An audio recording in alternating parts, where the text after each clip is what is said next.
Hi, everyone.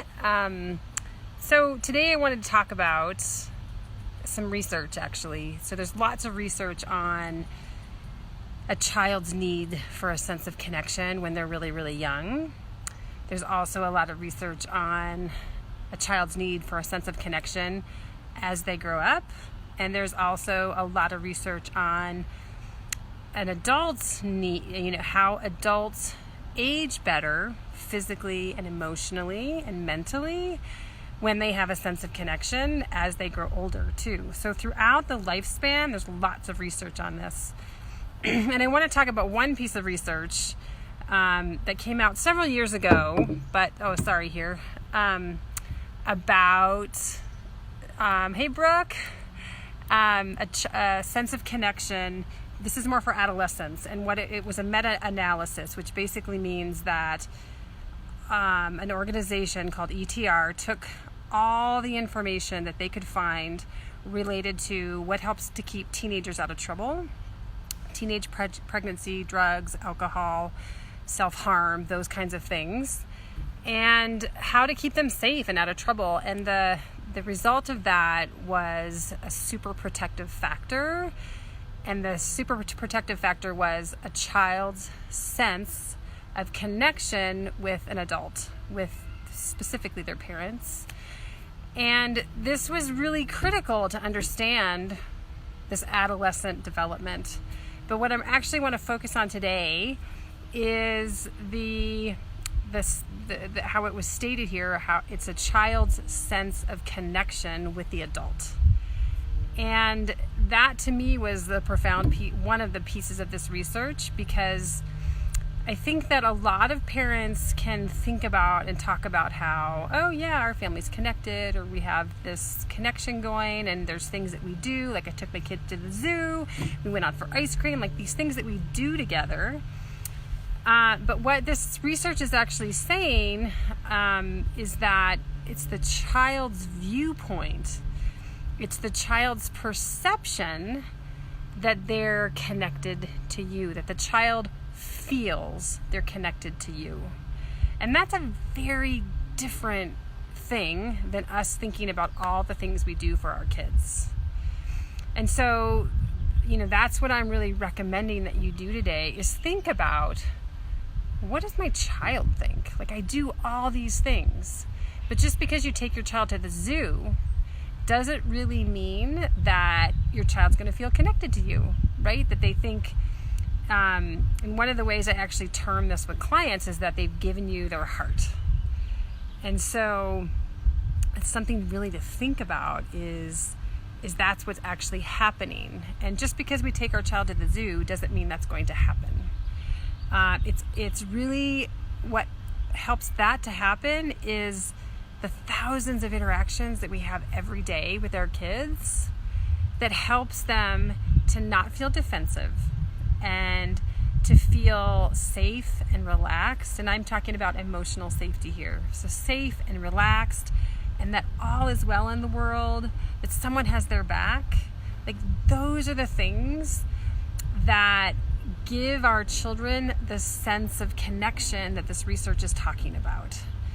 And so those are the things I want you to start thinking about as a parent, is how to get to gain more of that. And as you can see, like, taking your child to the zoo isn't going to gain any more sense of connection. And I'm not saying it's bad to take your child to the zoo. It's a great thing to do, but it's much more about the quality of our interactions that we have with our children that helps our children to gain this sense of connection with the adults around them. And so that's what I want you to start thinking about, is what is that quality? How do I show up every moment when I'm with my kids?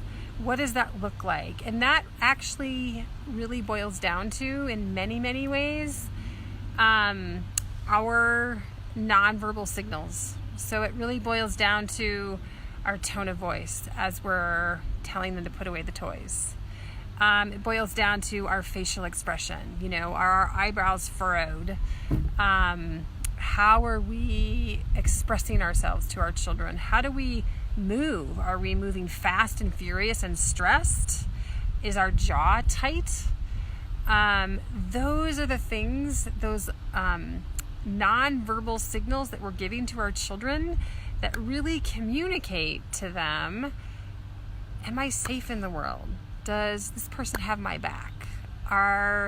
Is their attention so far away on all their worries and all their concerns that are going on in the world that they don't even know that I'm here, or that they're distracted, that the fact that I'm existing in here in this room is kind of irrelevant to them, or that I am a distraction to them? And so yeah, those things in terms of, so our cadence, again, how fast and slow we're moving, or how we're using our voice, like even how fast or how slow you're talking. Are you rushing through your day? Are you rushing through your communication with your child? Come on, let's go. That does not communicate, I've got this, I've got you. You are safe in the world. All is well. And so I'm going to move this back a little bit because I think I'm too low. And so those are the things I want you to look at.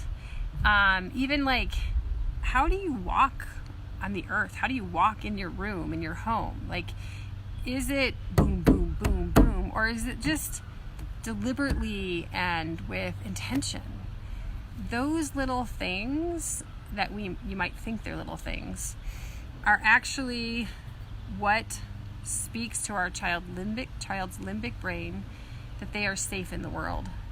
These are the things that actually communicate to your child and provides them with the information they need to assess if they to give them that sense of connection with you or not.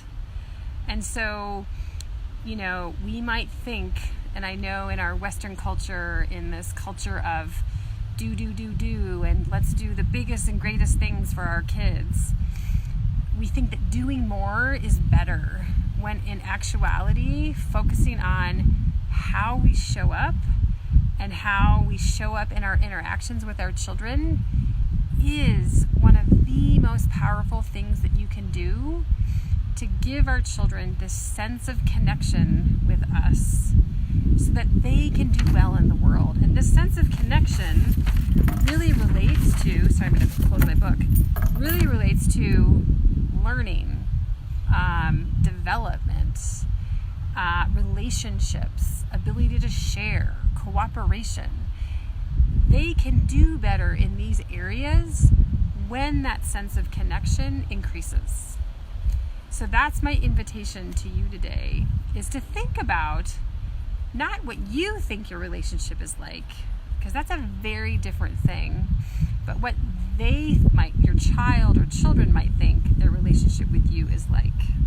And I'll just give you another example too of, like, I know one thing that I've always paid a lot of attention to is, how do we talk about our children in public? When we're at a school, or we're at the doctor's office, or we're at the store. I see so often that parents will make a crass joke about their child, about their hair, or the way they walk, or the way they talk, or that they've been cranky today. Like, they'll just announce that out to the world. And to us, that might sound funny. That might be entertaining. We oftentimes use our children to entertain us. But think about what that experience is like for your child. So, and one way to think of that is, how would I feel if somebody at the grocery store, I was there with a friend or someone, and they said, well, yeah, she's cranky today. She doesn't deserve a treat, or something silly like that. How do you think I would experience that in a very negative way and not feel super comfortable with that friend or that person who said that? I would not feel safe with that person. I would not have a sense of connection with that person. So typically, there are little things that we do as people that, we're not necessarily noticing or paying attention to. And that's why I'm doing this video, because this is so critically important to how our children experience the world, how their brain develops, how they learn and how they grow, how they have relationships with other people. It's so critical to their development. And so just really that, again, that's the invitation. Thinking about how your children are sensing their level and quality of connection with you as their parent. I would love your comments about how that goes for you, how that experiment goes for you. And I hope you have a great connecting day. Thank you.